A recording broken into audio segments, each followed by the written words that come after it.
Okay, folks, can everybody hear me all right? Aloha, my name is Rich. Welcome aboard. Let's see, is that Fung? Okay. Carol, Jean, Fred, Vic, and Tam. No running in the aisles on the aircraft, folks. Means you got to keep your seat belts fastened. We'd ask that you not smoke. Aircraft is equipped with a standard seat belt. Just lift the tabs, they'll separate. The emergency exits on this aircraft, of course, are the doors. Rotate the door handle down and it will open. Also, over there to the left, there's a jettison handle. Please do not lift up on that handle. The door falls off, and it's hard to explain to the boss when we get back why it's missing. Also, you've all got your life preservers on, and I assume that you've been instructed in the proper use of them. On the right-hand side of my seat on the floor is a fire extinguisher. Underneath the seat in the middle, in the rear on the floor, you'll find a first aid kit. During the course of the flight, I'll be talking on the radio, and you won't be able to hear me. Don't worry about it. I'm merely communicating with the air traffic controllers and other aircraft just to assure a nice, safe flight. While we're in the airport traffic control area, I get pretty well tied up with these folks, so bear with me until such time as the aircraft is released. Be playing some nice music for you. I certainly hope that you enjoy both the flight and the music. We'll be airborne just as soon as the tower will allow us to take off.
Down here to the left is what's known as Kanaha Beach Park. This is where you come out and learn how to windsurf, or as I like to put it, learn how to abuse your body.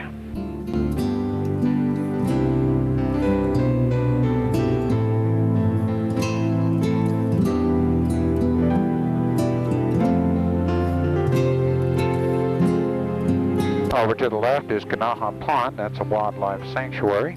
It's where the little Hawaiian stilt bird decided to nest. And off to the left also the town of Kahalui.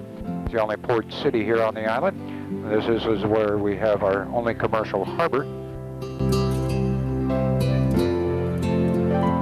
And this is where we receive all of our commodities.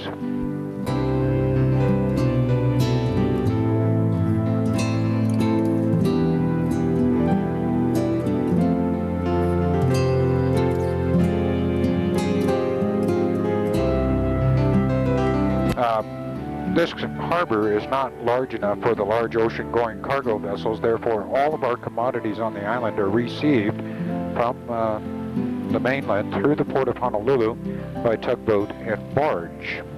A little further over to the left is Wailuku. Translated, Wailuku means damming of the waters. Just beyond, Wai'ehu. It's a residential area where when I came over here from Kauai in 1987, that was nothing more than a big sand pile. Just beyond it, you'll find all of the darker trees in the orchard areas to be macadamia nuts originating in Australia. They take 5 to 7 years to reach the first harvest.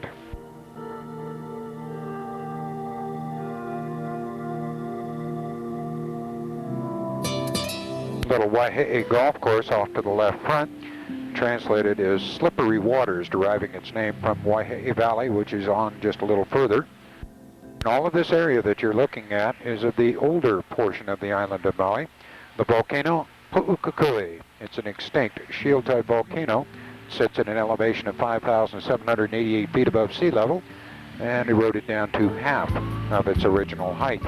That's where we get the very beautiful sculptured look in that erosion.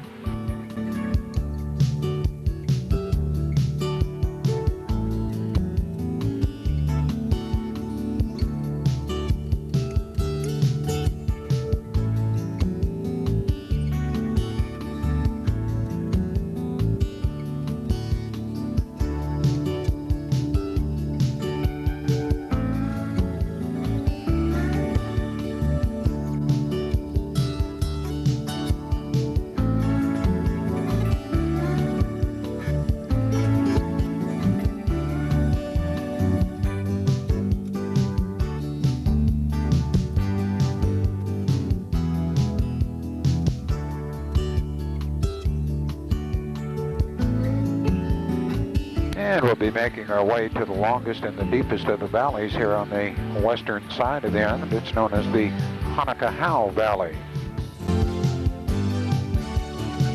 Right off the nose is what I like to call the Gibraltar of Maui. It's Kahakaloa Head. You'll find that right behind it will be Kahakaloa Village and the valley and stream bed of the same name. That's one of the very few stream beds that's not been dammed up and the water utilized for irrigation.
And this is the Hawaii Valley.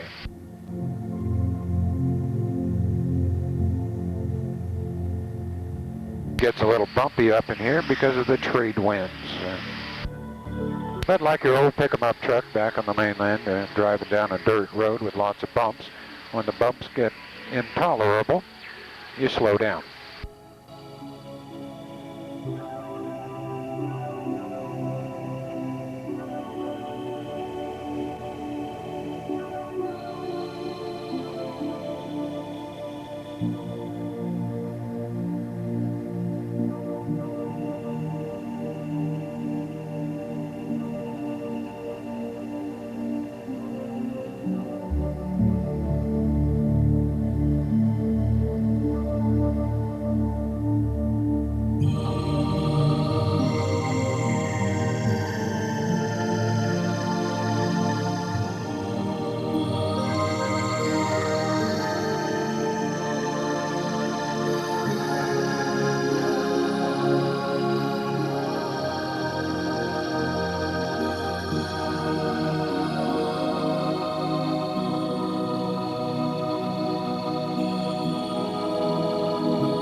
And the whole reason that we come back up in here, right in front of us, Hanakahau Falls.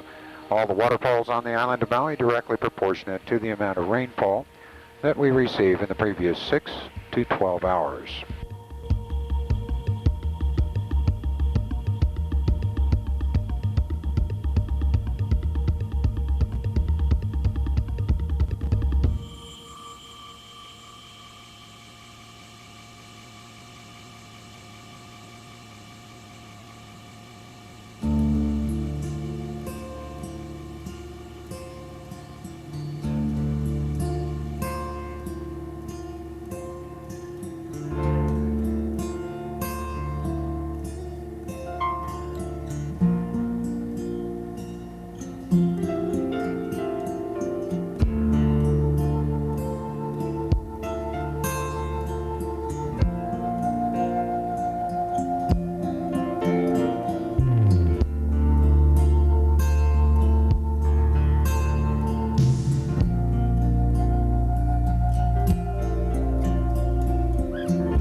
And again bumpy as we depart and go to the leeward or downwind side of the island. As we do, if you look right off the left front, you can see the island of Molokai sitting across the Pailolo Channel. Pailolo was a form of sugarcane first brought by the early Polynesians to the islands in the 5th century from the Marquesas and Society Islands. Over to the left is the island of Lanai, sitting across the Auau Channel. Translated, Auau means to cleanse or clean.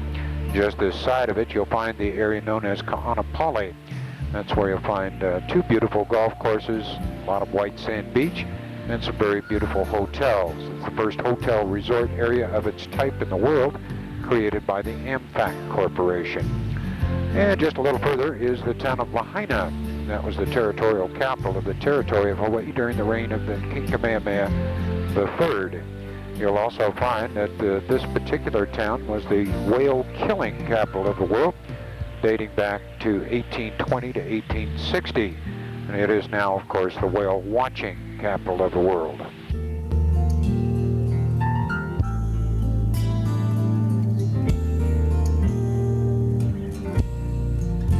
Lots of things to see and do in Lahaina, a very historical location and certainly worth taking the time to visit. And of course, the beautiful West Maui Mountains.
And we'll be coming around to what is known as the Laniapoko Gap, where this particular location leads up into the Olowalu Valley, which is quite beautiful. All the lighter trees that you may have noticed during the short time we've been up here That's the kukui nut tree. It's the Hawaii state tree, which originates in Southeast Asia. The nut of that tree was utilized by the early Polynesians by rendering the oil from it. They could utilize that oil in their oil burning or in their torches, fires, also cooking, and even as a form of medicine. We also find that they could crack the nut, light it on fire, and it would burn for 10 to 15 minutes. That's the secondary term candle nut evolved. You'll also find that the early Europeans arriving here in the late 17th and early 18th century were able to utilize the oil in their oil burning lamps.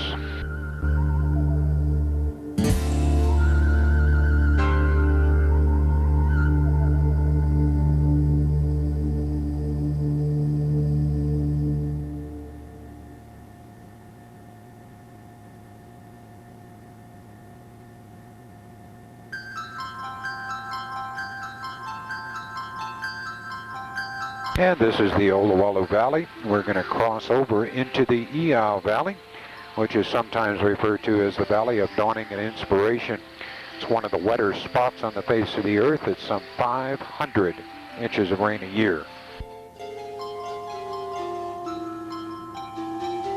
And right off the nose there you can see the famous Iao Needle, which is nothing more than a ridge line that when looked at from the ground takes on the appearance of a spire.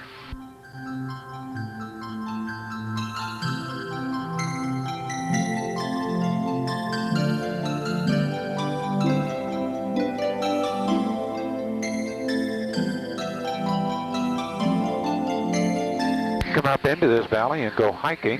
However, you got to keep in mind and watch the weather very closely, as you will find that occasionally gets so heavy with the rain up in here that flash floods do occur, and people have been trapped up in the backside of the valley.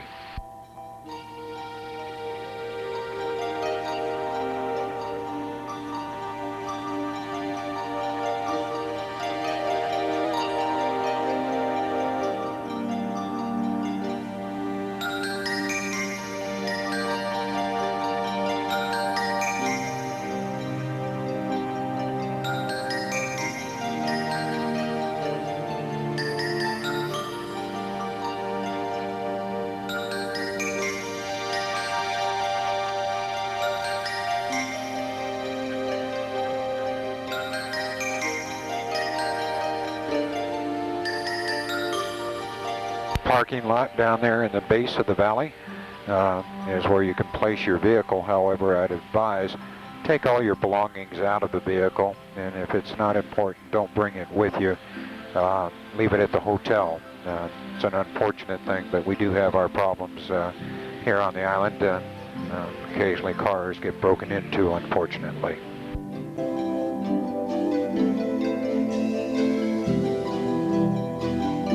Coming up is the Waikapu Valley, very small, but nonetheless beautiful. It gets a little bumpy as we head through this location.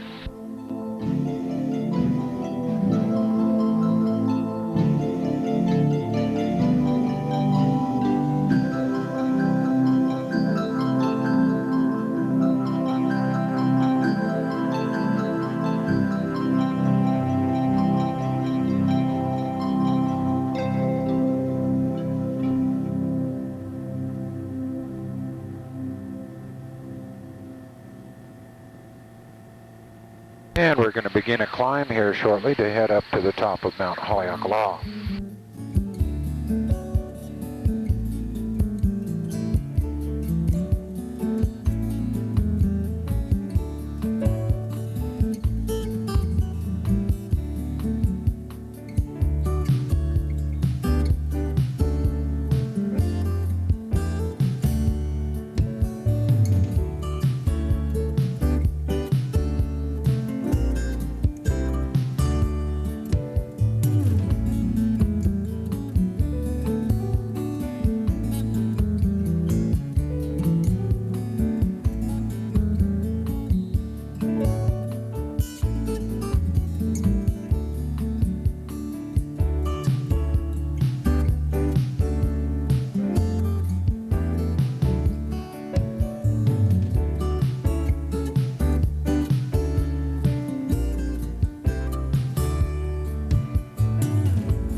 over to the left front of the aircraft, you'll find the central isthmus area of the island of Maui.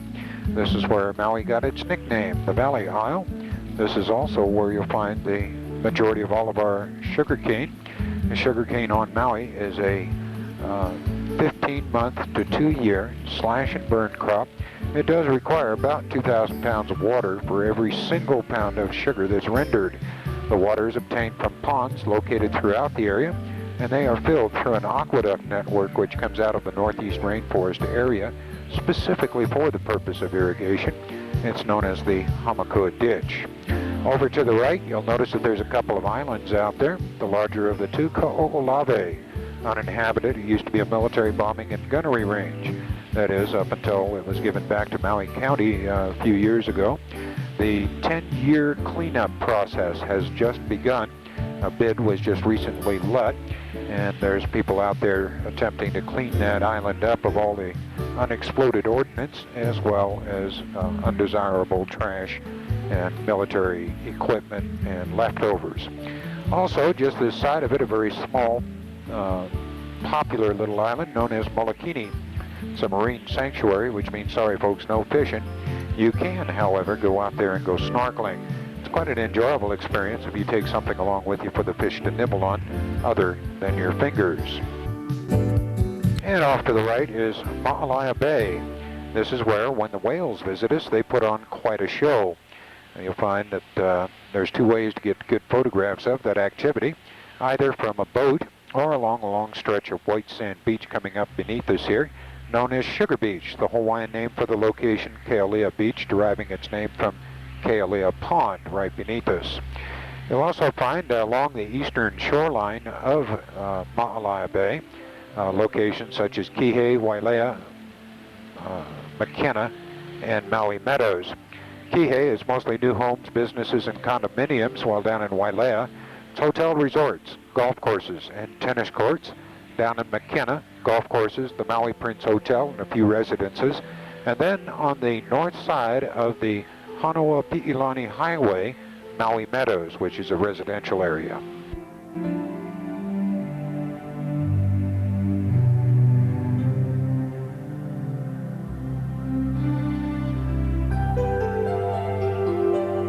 Now, the trade winds here in the islands are a predominant weather factor. They blow northeast to southwest. That's the left front of the aircraft to the right rear.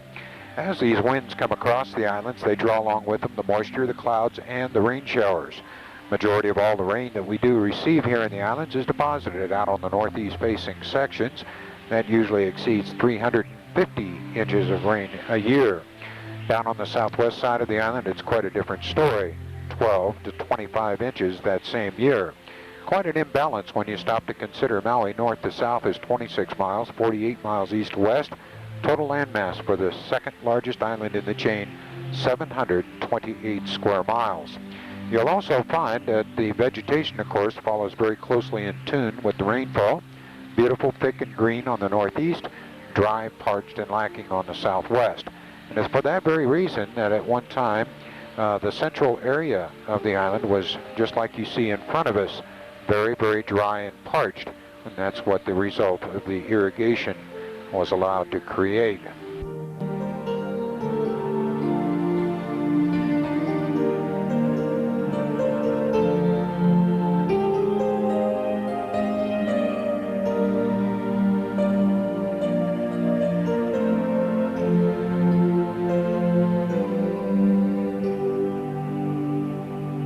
A little bit of a headwind as we make our way across the central area here to the top of Haleakala. Mount Haleakala in Hawaiian means House of the Sun. It is the third tallest mountain in the Hawaiian chain at 10,023 feet above sea level at the summit. It's a dormant shield-type volcano which last erupted in the year 1790. That, by coincidence, happens to be the same year that King Kamehameha the Great came over here from the big island of Hawaii and conquered Maui. The rim of this mountain, some 21 miles all the way around. That rim is broken in two locations, the interior area covering about 19 square miles. That's large enough to house the entire city of Manhattan and still have room left over.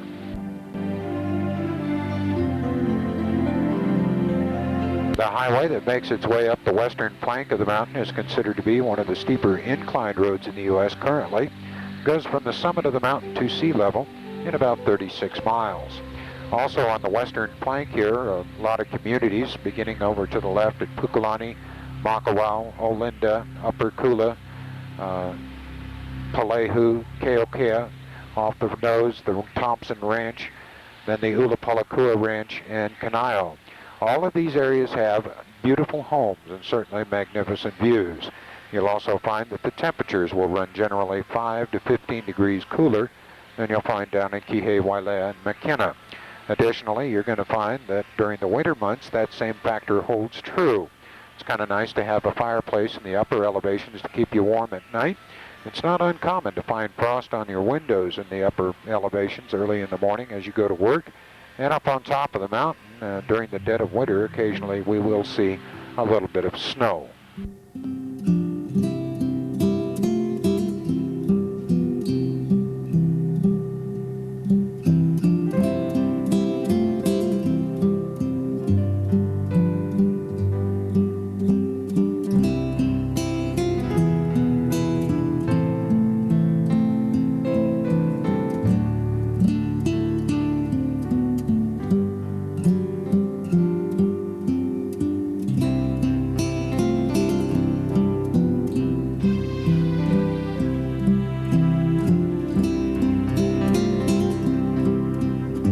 Now, back during the Second World War, the United States Marine Corps utilized the slopes of Haleakala here, as well as the island of Kauai, for some very extensive training. And after completion of that training, the Marines left and made their way to Iwo Jima, where they fought one of the more bloody battles of the Second World War.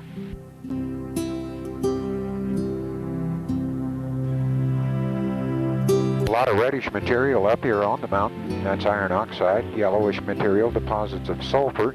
A very black or dark lava form known as basalt. That is the basic building material of the mountain. It's very dense and quite heavy as far as rocks are concerned. You'll also find that the Apollo astronauts utilized the interior of the mountain for training prior to making that first trip to the surface of the moon back in 1969, and as we know, ultimately putting that first important footprint on the surface. As we look out here to the right front of the aircraft, you can see the big island of Hawaii. It's about 30 miles away shore to shore, and it is across one of the rougher channels of the world. It's known as the Alenuihaha Channel. That in Hawaiian translates to mean troubled waters. The mountain on the left is Mauna Kea, the tallest mountain in the chain, 13,796 feet above sea level. White Mountain, as it's known. You can go up there because of the annual snowfall and go skiing in the morning, in the afternoon come back down and go swimming. Off to the right of it is Mauna Loa, long mountain in Hawaii at 13,680 feet above sea level. Mauna Loa is the largest active volcano in the world currently.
And up here at the summit of the mountain, you'll find an interesting location. It's known as Science City. It's a NASA satellite tracking station, communications center, as well as an observatory. It's also an important communications link for the space shuttle. When the space shuttle flies, then that place becomes intensely busy, as you can well imagine. Also doing some renovation up there. More simply put, your tax dollars at work. You'll also find that there's a very rare plant that grows up here on the mountain. It's known as the hina. This particular plant takes anywhere from 15 to 30 years to reach maturity. It will then bloom one time and sadly give itself back to the mountain. So, if you are able to see one of the Haleakala silver swords, as they're more commonly referred to, in bloom, take a few pictures of it. Unless you visit Maui frequently, chances are you'll not see another in your lifetime.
Now, as we come up to the rim area here, you'll find off over to the left front one of the sections of the rim that's missing. That's known as Ko'olau Gap. Off the nose in the southeast corner, you'll find the second of the areas, Kaupo Gap. And over to the left and in the middle there, you'll find what is known as Pu'u Maui. That cinder cone sits up off the floor of the interior by 1,000 feet. Now, there are a number of trails up here. You can come up, go horseback riding, hiking, but sorry, no vehicles. If you choose to hike, you better be in good condition because of the elevations.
certainly a magnificent mountain. And we're going to start a descent here off of the mountain, and I'd ask that you all pop your ears frequently during the descent. If you experience any kind of extreme difficulty, please let me know, and we'll slow the descent down for you.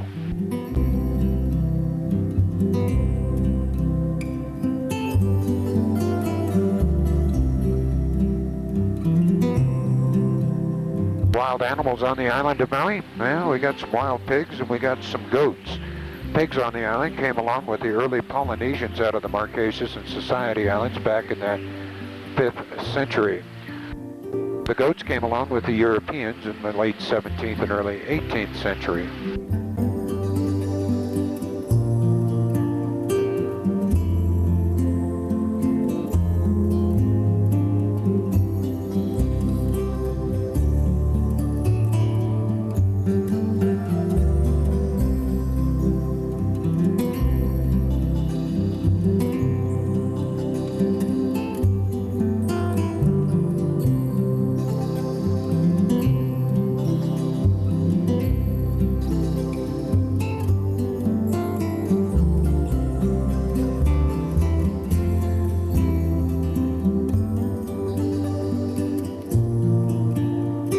Over to the left front is a spot known as Manawai.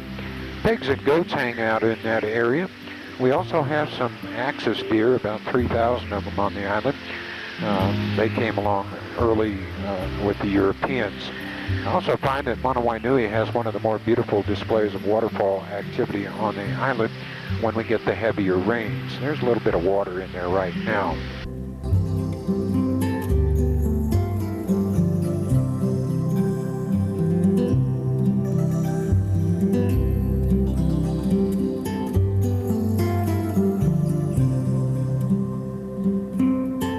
How's everybody's ears doing so far, all right?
Just beyond Manawai here, right off the nose, we have the Kipahulu Forest Preserve. And over to the right front, we have what is known as the Kipahulu Peninsula. Very beautiful location, some gorgeous homes in an isolated setting. Amongst them, the 5-acre estate of Mr. Charles A. Lindbergh and his wife Ann Morrow Lindbergh. This is also Mr. Lindbergh's final resting spot. I'm very fortunate to know Mr. Lindbergh through the auspices of my father, who knew him dating back to 1929. Mr. Lindbergh passing away back in 1974 due to lung cancer. And up above the Kipahulu Peninsula, you'll find the Kipahulu Valley. It's one of the few places in the Hawaiian Islands today that still has the original rainforest still intact.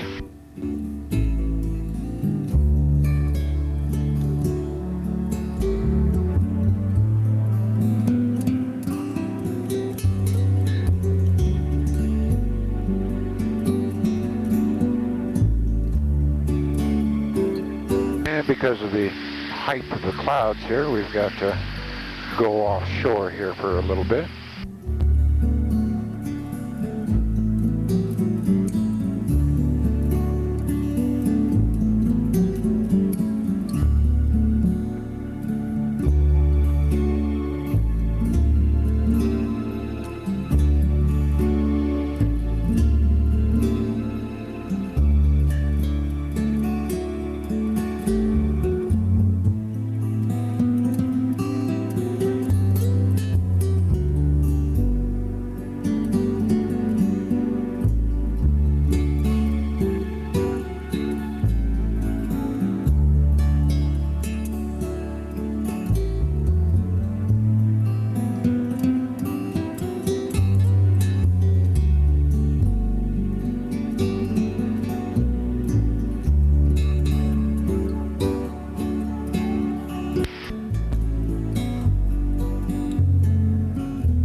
And over to the left front, you'll find a location known as the Pools State Park. It sits in the Ohio Gulch. This is where you'll find the, it used to be known as the 7 Sacred Pools. However, there was nothing sacred about the location whatsoever. Finally, the name was dropped, and it just is now the Pools. Because it's so noise sensitive, we're not allowed to fly right over the top of it, just because of the noise abatement program on the island. It's a beautiful place to come and visit. You can even camp out overnight down here, and you'll also find that it's quite a nice place to spend an afternoon swimming in the some 22 pools that are existing up in this area.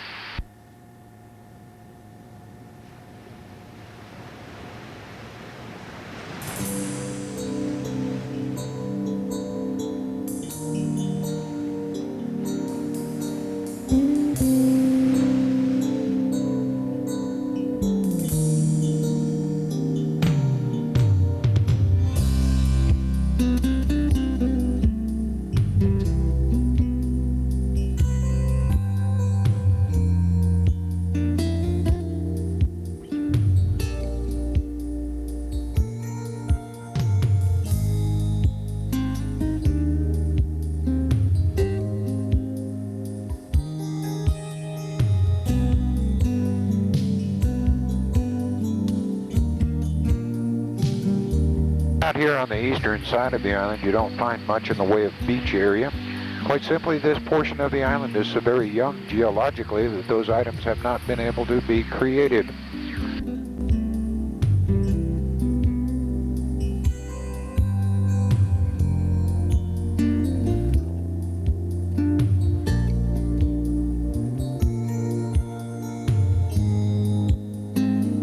And being on the northeastern tip of the island here, you're coming up on what's known as the Hawaii Valley. This particular location is one that receives a tremendous amount of heavy rain. Just as quickly as the rain comes down up in this area, the stream beds begin to flow. Then as quickly as the rain stops, and within hours, the streams stop also. Up in that area, there's not much in the way of topsoil, therefore a lot of the vegetation actually grows right out of the rock.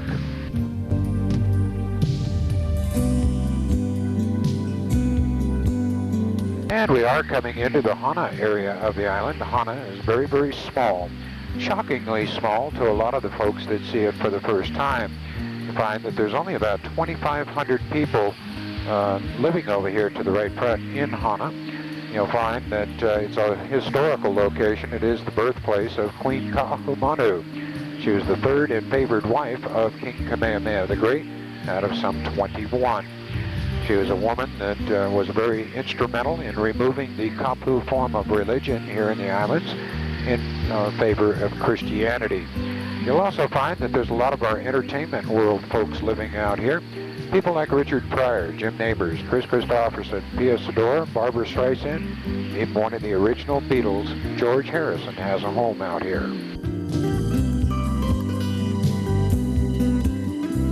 And the little town of Hana, right off the right front in Hana Bay.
going to make our way off to the eucalyptus forest portion of the Hana rainforest.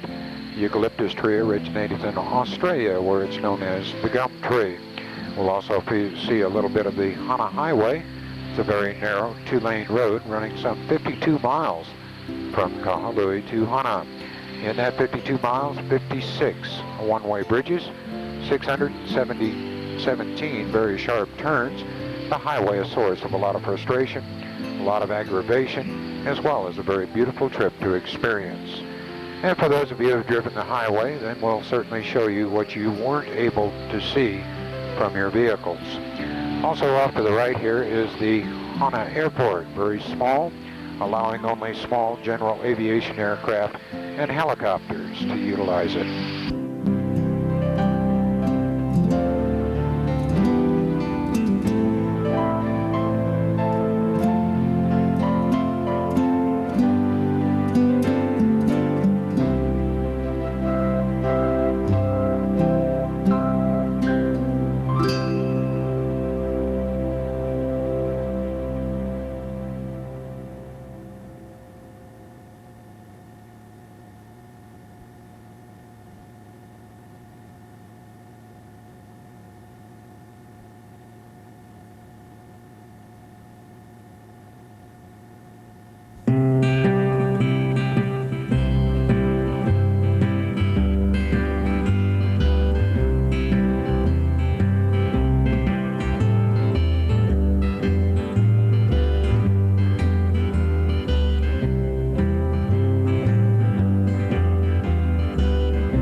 Jump across this one little spot here.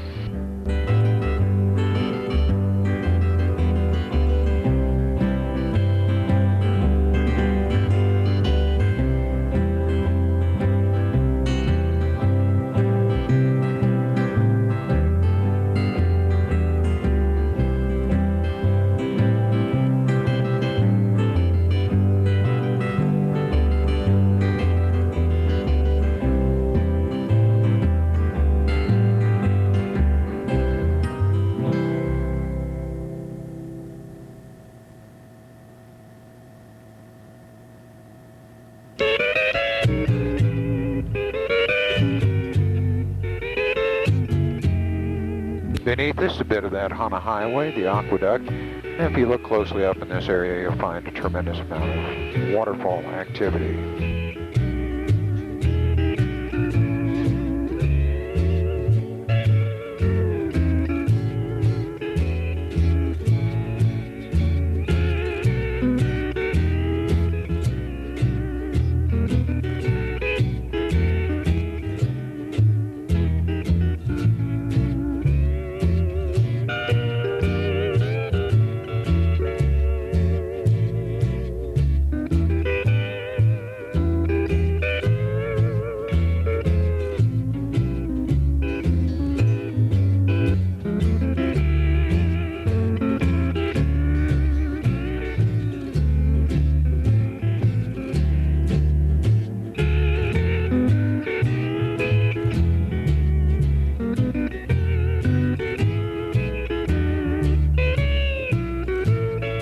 Over here to the right front of the aircraft is the Kenai Peninsula.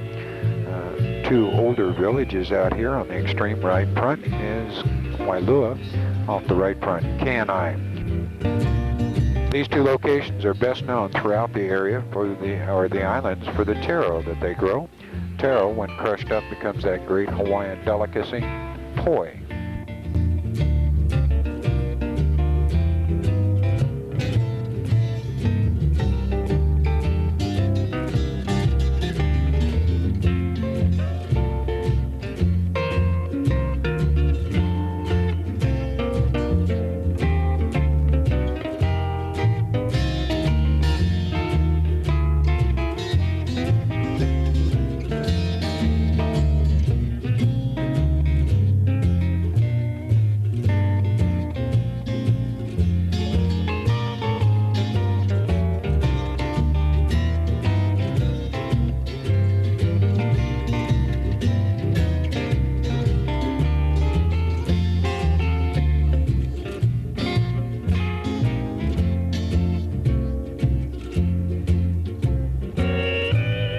The lighter colored blossoms on the tree down here are the Ohia lehua tree.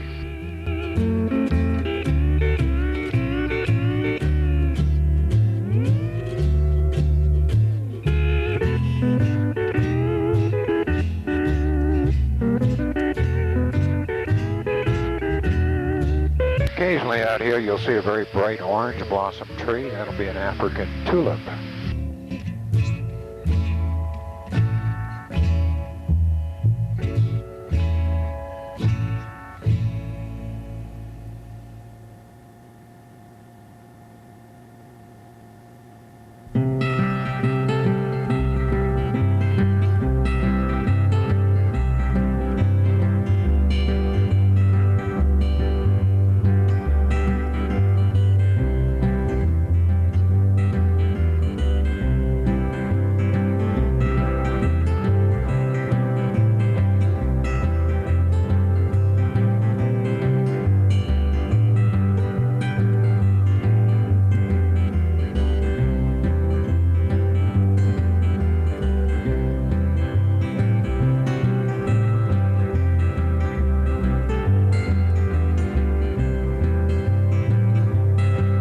And we'll be coming into a location here in the central area, which is known as Makawao, translated edge of the forest. And we have to get some altitude to cross the residential areas that exist in that section of the island. Over to the right front is Haiku, or very, very wet in that area. You'll find lots of new homes, even though it's so very wet.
Over to the left front is the area known as Olinda.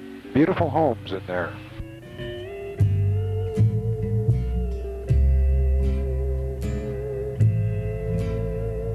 Up in front of us, the narrow banded fields are the pineapples. Pineapples have seen their heyday here in the islands. They are being discontinued. We'll still have a few token fields, but they can be grown quicker and cheaper elsewhere in the world, so that's what's happening.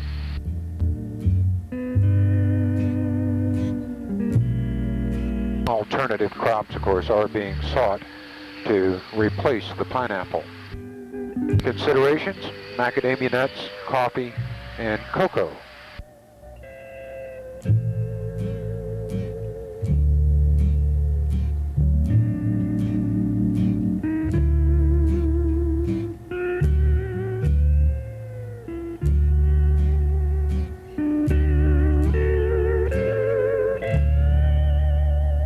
And coming up off the nose, you can see the Maui Airport. Kind of interesting. The airport was named after a close friend of my father's, dating back to 1929. My father and a gentleman by the name of Mr. B.J. Hogue were amongst the first airline out here, known as Inter-Island Airways. That was part of the Inter-Island Steamship Company. You'll find it's the oldest air carrier in the Pacific. It's Hawaiian Airlines. Over to the left is the Haleakala Highway.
And one of the fields right here in front of us has just recently been burned off, and they can, as you can see, are harvesting the sugar cane. Burning the field just gets rid of the leaves and the critters and bugs and stuff and trash that get into the fields, and then you'll find that it doesn't hurt the cane stock whatsoever. In fact, it enhances the harvest of the sugar. However, that's going to be discontinued because of the pollution factor in about, I think, 2 years now. This will all be done mechanically. It's at this point I'd like to take just a moment and hope that I've managed to create a bit of a highlight of your stay here on the island. I do hope also that the rest of your stay is pleasant and enjoyable, and that you'll come back and visit us again in the future. Please do take a moment, sign our guest book, let us know how you felt about the flight. Rich has been doing all the talking, and now it's your turn. I'd also like to convey to you, on behalf of Hawaii Helicopters, myself and our staff, aloha, and certainly mahalo. Thank you so much.